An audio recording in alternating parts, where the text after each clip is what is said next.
ನೀವು ಪ್ರಪಂಚದ ಎಷ್ಟೇ ಪವರ್ಫುಲ್ ವ್ಯಕ್ತಿ ಆಗಿದ್ರು ಕೂಡ ಈ ಒಂದು ವಿಚಾರನ ಯಾರ ಕೈಲೂ ಕಂಟ್ರೋಲೇ ಮಾಡೋಕ್ಕಾಗಲ್ಲ. ಅದೇನಂತಂದ್ರೆ ಬೀಳ್ತಾ ಇರೋ ರುಪಿ ವ್ಯಾಲ್ಯೂ. 85 ರೂಪಾಯಿ ಪರ್ ಡಾಲರ್ ಇರುವಂತ ರುಪಿ ಇದು 90 ರೂಪಾಯಿಗೆ ಬಂದಿದೆ. ಇದು ನಾಳೆ ದಿನ 100 ರೂಪಾಯಿ ಪರ್ ಡಾಲರ್ಗೂ ಹೋಗ್ಬೋದು. ಇದರಿಂದ ನಮಗೇನು ಎಫೆಕ್ಟು, ಈ ಕಂಪನೀಸ್ಗಳಿಗೆ ಏನು ಬೆನಿಫಿಟ್ ಆಗುತ್ತೆ ಅನ್ನೋದನ್ನ ನೋಡೋಣ.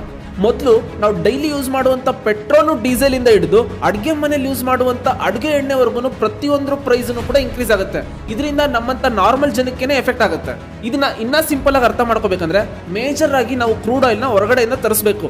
ಇವಾಗ ರುಪಿ ಏನಾದ್ರೂ 80 ರೂಪಾಯಿ ಇದ್ದಿದ್ದು 90 ರೂಪಾಯಿ ಆದ್ರೆ ಆಟೋಮೆಟಿಕ್ ಆಗಿ ಟ್ರಾನ್ಸ್ಪೋರ್ಟೇಷನ್ ಕಾಸ್ಟ್ ಜಾಸ್ತಿ ಆಗುತ್ತೆ. ಯಾಕಂದ್ರೆ ನಮಗೆ ಬೇಕಾಗಿರುವಂತ ಎಲ್ಲಾ ವಸ್ತುಗಳು ನಮ್ಮ ಮನೆ ಪಕ್ಕದಲ್ಲೇ ಸಿಗಲ್ಲ. ಇದನ್ನ ಟ್ರಾನ್ಸ್ಪೋರ್ಟೇಷನ್ ಮೂಲಕನೇ ತಗೋಬೇಕಾಗತ್ತೆ. ಇದರಿಂದ ಅದೇನಾದ್ರೂ 100 ರೂಪಾಯಿ ಪ್ರೈಸ್ ಇದ್ರೆ ನಾಳೆ ದಿನ 112 ರೂಪಾಯಿ ಆಗುತ್ತೆ. ಅದರಿಂದ ನಿಮ್ಮಂತ ನಾರ್ಮಲ್ ಪರ್ಸನ್ಸ್ ಗೆನೆ ಎಫೆಕ್ಟ್.